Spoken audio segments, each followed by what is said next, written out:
અવરોધકોનું સંયોજન કેટલી રીતે કરી શકાય છે તેવો પ્રશ્ન છે। તો મિત્રો, અવરોધોને એકબીજા સાથે 3 રીતે સંયોજન કરી શકાય છે।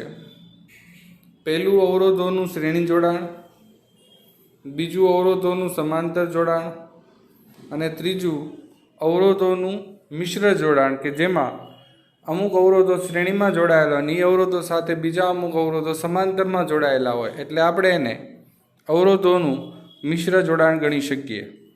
તો આમ અવરોધોને એકબીજા સાથે શ્રેણી, સમાંતર અને મિશ્ર રીતે જોડી શકીએ છીએ। Thank you. અવરોધોનું શ્રેણી જોડાણ કોને કહેવાય છે? બે જુદા જુદા મૂલ્યના અવરોધોના શ્રેણી જોડાણ માટે અસરકારક અવરોધનું સૂત્ર આપણે આમાં તારવવાનું છે। આ પ્રશ્ન આપણા માટે એટલા માટે ઇઝી થઈ જાય છે કારણ કે આવું જ એક પ્રશ્ન બીજા ચેપ્ટરમાં કેપેસિટર માટે જોયો હતો। કેપેસિટરોનું શ્રેણી જોડાણ, એના માટે આપણે એવું યાદ રાખ્યું હતું કે કેપેસિટરો એકબીજા સાથે શ્રેણીમાં જ્યારે જોડાયેલા હોય ત્યારે એના ક્યુ સમાન હોય ને વીના ભાગ પડે, અને શ્રેણીમાં જોડાયેલા છે એવું ત્યારે કહી શકાય કે બે કેપેસિટરો જ્યારે એકબીજા સાથે એક જ પ્લેટથી જોડાયેલા હોય તો એ શ્રેણીમાં જોડાયેલા છે તેમ કહેવાય। સેમ વસ્તુ અવરોધ માટે, કે અવરોધ છે એ બે અવરોધ જ્યારે એકબીજા સાથે એક જ ટર્મિનલથી જોડાયેલા હોય તો એ બંને માંથી વહેતા પ્રવાહનો જે માર્ગ છે એ સેમ રહે છે, એક જ રહે છે। જો સમાંતરમાં જોડાયેલા હોય તો બે અવરોધો એકબીજા સાથે બે ટર્મિનલથી જોડાયેલા હોય, બે ટર્મિનલથી જોડાયેલા હોય એટલે બેટરીમાંથી આવતો પ્રવાહ બે ભાગમાં વહેંચાતો હોય છે, એટલે કે પ્રવાહને વહેવા માટેનો માર્ગ બે મળી જાય જો બે અવરોધો સમાંતરમાં હોય તો। શ્રેણીમાં હોય તો એક જ લાઇનમાં ગોઠવાયેલા હોય છે, જોડાયેલા હોય છે, એટલે આપણે એવું કહી શકીએ કે પ્રવાહને વહેવા માટે એક જ માર્ગ છે। બસ એના આધારે આપણે વ્યાખ્યા આપી શકીએ કે બે બિંદુ વચ્ચે એક કરતાં વધારે અવરોધોને એવી રીતે જોડવામાં આવે કે જેથી વહેતા વિદ્યુત પ્રવાહ માટે એક જ માર્ગ મળે, એટલે કે પ્રવાહના મૂલ્યો સરખા મળે, તો એવા જોડાણને શ્રેણી જોડાણ કહેવાય। એક જ માર્ગ છે એટલે પ્રવાહની કિંમત સેમ રહેવાની છે, એટલે આપણે એવું કહી શકીએ કે શ્રેણી જોડાણમાં પ્રવાહ સમાન હોય। હવે પ્રવાહ સમાન હોય તો બે અવરોધો વચ્ચેના જે વિદ્યુત સ્થિતિમાનનો તફાવત છે એ બંને અવરોધો માટે અલગ અલગ હશે। પહેલા અવરોધના બે છેડા વચ્ચેના વિદ્યુત સ્થિતિમાનના તફાવતને V1 કહીએ, બીજા અવરોધના બે છેડા વચ્ચેના વિદ્યુત સ્થિતિમાનના તફાવતને V2 કહીએ, તો ટોટલ બેટરીના વોલ્ટેજ છે V1 પ્લસ V2ના સરવાળા જેટલું થશે। તો આમ આપણે એવું કહી શકીએ કે શ્રેણી જોડાણમાં વોલ્ટેજના ભાગ પડે અને પ્રવાહ સમાન હોય। ખાસ યાદ રાખવા જેવી બાબત, એક જ ટર્મિનલથી જોડાયેલા હોય, પ્રવાહ સમાન હોય, વોલ્ટેજના ભાગ પડે, આટલી વસ્તુ શ્રેણી જોડાણ માટે આપણે યાદ રાખવાની છે। હવે અહીં તમને એક આકૃતિ જોઈ શકાય છે જેમાં બે અવરોધો એકબીજા સાથે શ્રેણીમાં જોડાયેલા છે। તમે જોઈ શકો છો કે પ્રવાહને વહેવા માટે આ એક જ માર્ગ છે, કારણ કે અવરોધો એક જ ટર્મિનલથી જોડાયેલા છે, પરંતુ પહેલા અવરોધના બે છેડા વચ્ચેનો વિદ્યુત સ્થિતિમાનનો તફાવત છે V1 બરાબર IR1 અને બીજા અવરોધના બે છેડા વચ્ચેનો વિદ્યુત સ્થિતિમાનનો તફાવત છે V2 બરાબર IR2, એટલે કે V1 V2 એટલે કે બેના જે વોલ્ટેજ છે, પોટેન્શિયલ ડિફરન્સ અવરોધના બે છેડા વચ્ચેનો, એ બંને અવરોધ માટે અલગ અલગ મળે છે, પ્રવાહ છે એ સમાન મળે છે। તો આમ આપણે કહી શકીએ કે જ્યારે બે અવરોધો એકબીજા સાથે શ્રેણીમાં જોડાયેલા હોય ત્યારે વોલ્ટેજના ભાગ પડે અને પ્રવાહ સમાન મળે। હવે જેના ભાગ પડતા હોય ત્યાંથી આપણે સાદરૂપ આપવાની શરૂઆત કરીએ તો V બરાબર V1 પ્લસ V2, કારણ કે Vના ભાગ પડે છે। V1નું સૂત્ર આપણને ખબર છે IR1 ને V2નું સૂત્ર એટલે IR2, કિંમતો મૂકી દઈએ, I ને કોમન કાઢી નાખીએ, અને I છે Vના છેદમાં જાય, અને V બાય I ને તમે R ઓફ ઇક્વિવેલન્ટ એટલે કે સમતુલ્ય અવરોધ કહો, તો શ્રેણી જોડાણ માટે R ઓફ ઇક્વિવેલન્ટને RS વડે પણ દર્શાવી શકાય, કારણ કે શ્રેણી જોડાણને ઇંગ્લિશમાં સિરીઝ કોમ્બિનેશન કહેવાય। સિરીઝના S ઉપરથી R ઓફ ઇક્વિવેલન્ટને RS વડે દર્શાવી શકાય। તો આમ R ઇક્વિવેલન્ટને RS કહી શકો છો ને એનું સમીકરણ આપણને મળે છે RS is equals to R1 plus R2। તો આ જે થિયરી છે એના માટે અગત્યની બાબત હું એકવાર બોલી જાઉં છું। શ્રેણી જોડાણમાં છે એમ ક્યારે કહેવાય કે બે કે બેથી વધારે અવરોધો એકબીજા સાથે એવી રીતે જોડાયેલા હોય કે વહેતા પ્રવાહનો માર્ગ એક જ હોય તો શ્રેણી જોડાણમાં છે તેમ કહેવાય. દરેક અવરોધોમાંથી વહેતો પ્રવાહ સમાન હોય, દરેક અવરોધના બે છેડા વચ્ચેનો વિદ્યુત સ્થિતિમાનનો તફાવત અલગ અલગ હોય. એટલે કે I સમાન Vના ભાગ પડતા હોય. જેના ભાગ પડતા હોય ત્યાંથી આપણે સાદુરૂપ આપવાની શરૂઆત કરીએ. એટલે V બરાબર V1 પ્લસ V2 થી સાદુરૂપ આપવાની શરૂઆત થાય. V1નું સૂત્ર IR1, V2નું સૂત્ર IR2, કિંમત મૂકીએ, I કોમન કાઢીએ, Vના છેદમાં I ને મોકલીએ એટલે V બાય I ને R ઇક્વિવેલન્ટ કહેવાય. અને સિરીઝ કોમ્બિનેશન ઉપરથી R ઇક્વિવેલન્ટને તમે RS કહી શકો. એટલે RS is equals to R1 plus R2. આમ આપણને બે અવરોધોનું શ્રેણી જોડાણ મળી શકે. Thank you. હવે 3 અવરોધો માટે સેમ થિયરી કે 3 અવરોધો માટેનું સૂત્ર તારવવાનું છે શ્રેણી જોડાણ માટે. જે વસ્તુ તમે બે અવરોધો માટે આની પહેલાના પ્રશ્નમાં જોયું હતું, સેમ વસ્તુ 3 અસમાન અવરોધો માટે સમતુલ્ય અવરોધનું સૂત્ર મેળવવા માટેનો અહીં પ્રશ્ન છે. અને એ 3 ઉપરથી પછી n અવરોધો માટે આપણે એ સૂત્ર લખવાનું છે. તો મિત્રો, નવું કાંઈ નથી આ થિયરીની અંદર. હમણાં જે મેં તમને કીધું હતું એ પ્રમાણે જ્યારે અવરોધો એકબીજા સાથે શ્રેણીમાં જોડાયેલા હોય ત્યારે એક જ ટર્મિનલથી જોડાયેલા હોય છે. તમે જોઈ શકો છો, પહેલો અને બીજો અવરોધ આ એક ટર્મિનલથી જોડાયેલા છે, બીજો ટર્મિનલ બંનેના બીજા ટર્મિનલ એકબીજા સાથે કનેક્ટેડ નથી. એવી રીતે બીજો અને ત્રીજો અવરોધ એક ટર્મિનલથી જોડાયેલા છે, બીજા ટર્મિનલ એકબીજા સાથે કનેક્ટેડ નથી. એક જ ટર્મિનલથી જોડાયેલા હોય છે એટલે પ્રવાહને વહેવા માટેનો માર્ગ એક જ હોય છે. એટલે દરેક અવરોધમાંથી વહેતો પ્રવાહ એ સમાન થાય છે. વોલ્ટેજ છે, દરેક અવરોધ અલગ અલગ મૂલ્યના છે એટલે વોલ્ટેજ દરેક અવરોધના બે છેડા વચ્ચે અલગ અલગ થશે. અને એ જે વોલ્ટેજનો સરવાળો છે એ બેટરી જે આપણે અહીં જોડેલી હોય એના ટોટલ વોલ્ટેજ બરાબર થતો હોય છે. એટલે કે આપણે યાદ રાખ્યું હતું એ પ્રમાણે કે એક જ ટર્મિનલથી જોડાયેલા હોય, પ્રવાહ સમાન હોય અને Vના ભાગ પડતા હોય તો તેને અવરોધોનું શ્રેણી જોડાણ તરીકે ઓળખીએ છીએ. હવે જેના ભાગ પડતા હોય ત્યાંથી આપણે થિયરીને આગળ લઈ જવાની હોય સૂત્ર તારવા માટે. તો Vના ભાગ પડે છે એટલે V બરાબર V1 plus V2 plus V3 લખી થિયરીને આગળ લઈ જતા હોઈએ છીએ. V1 એટલે આપણે જાણીએ છીએ IR1, V2 એટલે IR2, V3 એટલે IR3. કિંમતો મૂકીએ, I ને કોમન કાઢીએ, Vના છેદમાં I ને લઈ જઈએ. Vના છેદમાં I ને તમે R ઇક્વિવેલન્ટ કહો તો તમને 3 અવરોધો માટે R ઓફ ઇક્વિવેલન્ટનું સૂત્ર R1 plus R2 plus R3 મળી જશે. મિત્રો, અહીં જે વાત હતી 3 અવરોધની હતી, પરંતુ પ્રશ્નમાં આપણને n અવરોધો માટે પણ પૂછેલું છે. તો 2 અવરોધો માટે જો R બરાબર R1 પ્લસ R2 થતું હોય, 3 અવરોધો માટે R બરાબર R1 plus R2 plus R3 થતું હોય, તો n અવરોધો માટે R બરાબર R1 plus R2 plus R3 up to Rn સુધી થશે સમીકરણ. હવે જો બધા અવરોધ, એમાં એક ખાસ કિસ્સો વિચારીએ કે બધા જ અવરોધોના મૂલ્યો સમાન હોય. ઉપરનું સૂત્ર n અવરોધોના શ્રેણી જોડાણ માટે, પણ દરેક અવરોધોના મૂલ્યો અલગ હોય તો પણ દરેક અવરોધના મૂલ્યો જો સમાન હોય તો R1 બરાબર R થશે, R2 બરાબર R થશે, Rn બરાબર R થશે. બધાની કિંમત તમે R મૂકશો એટલે n વખત R થશે. એટલે R ઓફ ઇક્વિવેલન્ટનું સૂત્ર લગાશે NR. પરંતુ જો બધા અવરોધના મૂલ્યો સમાન હોય તો, જો સમાન ન હોય તો R1 plus R2 plus R3 up to Rn એમ લખાશે. તો આમ આના ઉપરથી આપણે કહી શકીએ કે અહીં શ્રેણી જોડાણમાં આપણને બધા જ અવરોધોનો સરવાળો કરીને સમતુલ્ય અવરોધ મળતો હોય તો ફાઇનલ જે અવરોધ મળશે એ અવરોધની કિંમત મોટામાં મોટા મૂલ્યના અવરોધ કરતાં મોટી કિંમત મળશે. એટલે એક ઉદાહરણથી વાક્ય સમજાવવાનો પ્રયત્ન કરું કે ધારી લો કે એક અવરોધ 1 ઓહમનો છે, બીજો અવરોધ 2 ઓહમનો, ત્રીજો અવરોધ 3 ઓહમનો છે. ત્રણેય એકબીજા સાથે શ્રેણીમાં જોડાયેલા છે. શ્રેણીમાં જોડાય એટલે સૂત્ર આપણે વાપરીએ R of equivalent is equals to R1 plus R2 plus R3. હવે R1ની કિંમત 1 મૂકીએ, પ્લસ R2ની કિંમત 2 મૂકીએ અને પ્લસ R3ની કિંમત 3 મૂકીએ એટલે 1 વત્તા 2 વત્તા 3 એટલે કે 6 ઓહમ થશે.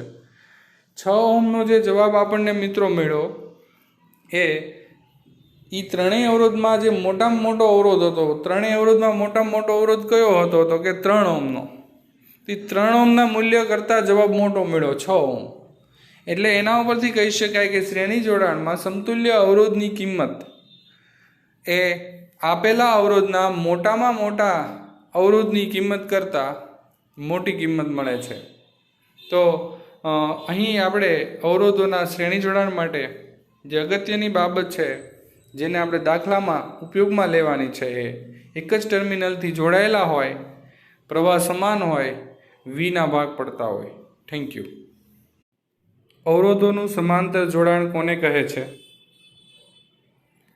બે જુદા જુદા મૂલ્યના અવરોધોના સમાંતર જોડાણનું અસરકારક અવરોધનું સૂત્ર આપણે મેળવવાનું છે. તો મિત્રો, આની પહેલાંની થિયરીમાં આપણે અવરોધોનું શ્રેણી જોડાણ જોયું હતું. એમાં આપણે જોયું હતું કે અવરોધો એક જ ટર્મિનલથી એકબીજા સાથે જોડાયેલા હતા, જ્યારે સમાંતર જોડાણમાં અવરોધો એકબીજા સાથે 2 ટર્મિનલથી જોડાશે. એટલે કે પ્રવાહને વહેવા માટે હવે એક કરતાં વધારે માર્ગ હશે. એટલે વ્યાખ્યામાં જોઈએ તો 2 કે 2 થી વધારે અવરોધો એક તરફના છેડાઓ એક બિંદુએ અને બીજી તરફના છેડાઓને બીજા બિંદુએ જોડવામાં આવે તો આવા જોડાણને અવરોધોનું સમાંતર જોડાણ કહેવાય.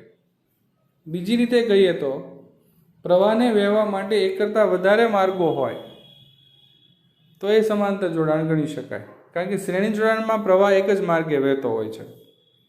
આકૃતિ થોડી ધ્યાનથી જોઈએ તો સમજી શકાશે કે બેટરીમાંથી આવતો જે ટોટલ પ્રવાહ છે એ 2 ભાગમાં વહેંચાય છે, I1 અને I2.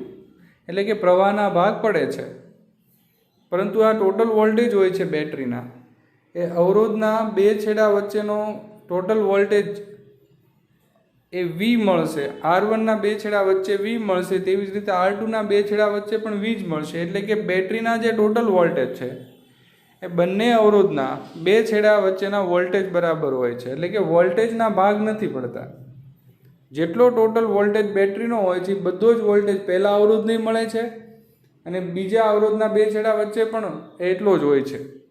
પરંતુ જે પ્રવાહ હોય છે એ પ્રવાહ જે છે એ જેટલા અવરોધો સમાંતરમાં જોડાયેલા હોય છે એટલા ભાગમાં વહેંચાતો હોય છે. એટલે ટૂંકમાં યાદ રાખીએ તો બંને ટર્મિનલથી અવરોધો જોડાયેલા હોય, પ્રવાહના ભાગ પડતા હોય અને વોલ્ટેજ જો સમાન હોય તો તેને સમાંતર જોડાણ ગણી શકાય. હવે જેના ભાગ પડતા હોય ત્યાંથી આપણે થિયરી સ્ટાર્ટ કરવાની થાય. તો મિત્રો, અહીં જોઈ શકાય છે કે પ્રવાહના ભાગ પડે છે એટલે I બરાબર I1 પ્લસ I2. હવે I1ની કિંમત થાય V/R1, I2ની કિંમત થાય V/R2. કિંમતો મૂકીએ, બંનેમાં V સમાન છે એટલે Vને કોમન કાઢીએ એટલે આપણને પદ મળી જશે I/V 1/R1 પ્લસ 1/R2 વાળું પદ અહીં મળી જશે. I/Vને R ઓફ ઇક્વિવેલન્ટ ગણી શકાય. તો I/Vની જગ્યાએ 1/R ઓફ ઇક્વિવેલન્ટ કહી શકીએ, કારણ કે V બરાબર IR હોય તો V/I ને તમે R કહી શકો, તો I/Vને 1/R કહી શકો. એટલે અહીંયા લખવામાં થોડી મિસ્ટેક છે. અહીંયા I/Vને એણે R ઓફ ઇક્વિવેલન્ટ કીધું છે, એની બદલે 1/R ઓફ ઇક્વિવેલન્ટ કહેવું જોઈએ. તો એ કિંમત આપણે મૂકીએ એટલે 1/R ઓફ ઇક્વિવેલન્ટની કિંમત મળે છે 1/R1 પ્લસ 1/R2. તો આ જે છે એ અવરોધોનું સમાંતર જોડાણ માટેનું સૂત્ર થયું 2 અવરોધો માટે. તો સમાંતર જોડાણ માટે યાદ રાખવાની બાબત, દરેક અવરોધો બંને ટર્મિનલથી એકબીજા સાથે જોડાયેલા હોય છે. વોલ્ટેજ એ બેટરીના ટોટલ વોલ્ટેજ જેટલો અવરોધના દરેક અવરોધના 2 છેડા વચ્ચેના વોલ્ટેજ જેટલો હોય છે, એટલે કે V સમાન હોય છે. અને I ના ભાગ પડે છે. જેના ભાગ પડે ત્યાંથી આપણે જનરલી સૂત્રની તારવણી સ્ટાર્ટ કરતા હોઈએ છીએ. એટલે I બરાબર I1 પ્લસ I2, I1ની જગ્યાએ V/R1, I2ની જગ્યાએ V/R2 મૂકી, V કોમન કાઢી, I/Vની જગ્યાએ 1/R ઓફ ઇક્વિવેલન્ટ મૂકી એટલે આપણને 1/R ઓફ ઇક્વિવેલન્ટનું સૂત્ર 1/R1 + 1/R2 મળી જશે. Thank you. હવે 3 અસમાન અવરોધોનું સમાંતર જોડાણ. તો જે તમે 2 માટે ભણ્યા છો સેમ વસ્તુ 3 માટે જોવાની છે. અગત્યની બાબત, દરેક અવરોધો એકબીજા સાથે બંને ટર્મિનલથી જોડાયેલા હોય છે. દરેક અવરોધના 2 છેડા વચ્ચેનો વોલ્ટેજ V સમાન હોય છે અને પ્રવાહના ભાગ પડે છે. પ્રવાહના ભાગ પડે છે એટલે જેના ભાગ પડે ત્યાંથી આપણે સૂત્ર સ્ટાર્ટ કરતા હોઈએ છીએ. એટલે તમે અહીં જોઈ શકો છો કે I = I1 + I2 + I3 માં જ કિંમત બધી મૂકવામાં આવેલી છે. I1 એટલે V/R1, I2 એટલે V/R2, I3 એટલે V/R3. બધામાંથી V કોમન કાઢી I ના છેદમાં જાય એટલે I/V ને 1/R ઓફ ઇક્વિવેલન્ટ કહી શકાય. હમણાં જે ભૂલ હતી કે I/V ને એણે R ઓફ ઇક્વિવેલન્ટ કીધું હતું, એ ખરેખર 1/R ઓફ ઇક્વિવેલન્ટ થાય છે. એ કિંમતો મૂકતા 3 અવરોધો માટે 1/R ઓફ ઇક્વિવેલન્ટનું સૂત્ર 1/R1 + 1/R2 + 1/R3 મળે છે. તો આમ આપણે એવું કહી શકીએ કે અહીં જે સમતુલ્ય અવરોધ મળશે એની કિંમત એ નાનામાં નાના અવરોધની કિંમત કરતાં નાની મળશે. એમાં એનું મુખ્ય કારણ છે કે અહીં જે સરવાળો છે એ 1/Rનો સરવાળો છે, વ્યસ્તનો સરવાળો છે. એટલે પરિણામી અવરોધ જે મળે એ ત્રણેય અવરોધોમાં જે સૌથી નાનો અવરોધ હશે એનથી નાનો જવાબ તમને સમતુલ્ય અવરોધ તરીકે મળશે. બીજું એ વિચારીએ કે આ દરેક અવરોધો જો સરખા મૂલ્યના હોત, અથવા તો પહેલાં n અવરોધો માટે વિચારીએ કે આ 3 અવરોધ લીધા એની બદલે જો n અવરોધો હોત તો આ સમીકરણ જે છે એને તમે n સુધી લખી શકો. તો તમે જોઈ શકો છો 1/R ઓફ ઇક્વિવેલન્ટનું સૂત્ર n સુધી 1/R1 + 1/R2 + 1/R3 up to 1/Rn સુધી છે. હવે જો બધા જ અવરોધો સરખા મૂલ્યના હોત તો 1/R 1/R 1/R n વખત લખવા પડે તો n/R થાત. એટલે એનો જો વ્યસ્ત પ્રમાણ લેવામાં આવે એટલે R/n આપણને R ઓફ ઇક્વિવેલન્ટનું સૂત્ર એ મળી જશે. તો આમ સમતુલ્ય અવરોધની કિંમત નાનામાં નાના અવરોધ કરતાં પણ નાની મળશે. Thank you. હવે મિશ્ર જોડાણ જોઈ લઈએ. પ્રશ્ન છે, અવરોધોનો જટિલ પરિપથ માટે સમતુલ્ય અવરોધનું સૂત્ર મેળવો. આ પ્રશ્ન દાખલા માટે ઉપયોગી થશે. દાખલા જ્યારે તમારે સોલ્વ કરવાના હશે ત્યારે ખાલી શ્રેણી કે ખાલી સમાંતર જોડાણો નહીં હોય, મોટા ભાગે મિશ્ર જોડાણો જ હશે. એટલે તમને પહેલાં તો સમજતા આવડવું જોઈએ મિશ્ર જોડાણ કેવી રીતે સમજી શકાય, કોને શ્રેણીમાં લેવું ને કોને સમાંતરમાં લેવું. તો અહીં તમે જોઈ શકો છો કે A અને B વચ્ચે R1 અવરોધ છે અને એ અવરોધ R2 અને R3 અવરોધ સાથે જોડાયેલો છે. હવે R2 અને R3 અવરોધ ખાસ ધ્યાન રાખજો મિત્રો, એક ટર્મિનલ અને આ બીજા ટર્મિનલથી એકબીજા સાથે જોડાયેલા છે. એટલે આપણે એવું કહી શકીએ કે R2 અને R3 બંને અવરોધો એકબીજા સાથે સમાંતરમાં છે. એનો જે સમતુલ્ય મળશે એને R' વડે દર્શાવવામાં આવેલો છે.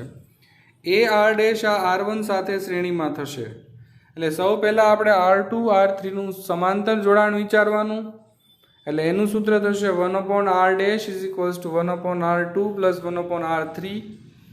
સાદુરૂપ આપીશું એટલે આપણને R' ની કિંમત મળશે. તમે જોઈ શકો છો R' ની કિંમત મેળવવામાં આવેલી છે કારણ કે R2 અને R3 સમાંતરમાં છે.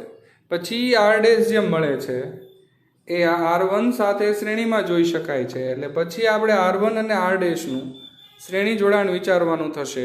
તો આમ R1 અને R' એકબીજા સાથે શ્રેણીમાં જોડાયેલા વિચારી શકાય છે. એનું સાદુરૂપ આપવાથી આપણને એ પરિણામી R મળી જશે. હવે આપણે પ્રવાહ શોધવો હોય તો પ્રવાહનું સૂત્ર ઓહમના નિયમ અનુસાર V = IR માં I ને કરતા બનાવો તો I = V/R થશે. હવે એ R ની કિંમત R ઓફ ઇક્વિવેલન્ટની કિંમત જે મળેલી છે અહીંયા મૂકવાથી આપણને સર્કિટમાં વહેતો કુલ પ્રવાહની કિંમત મળી જશે.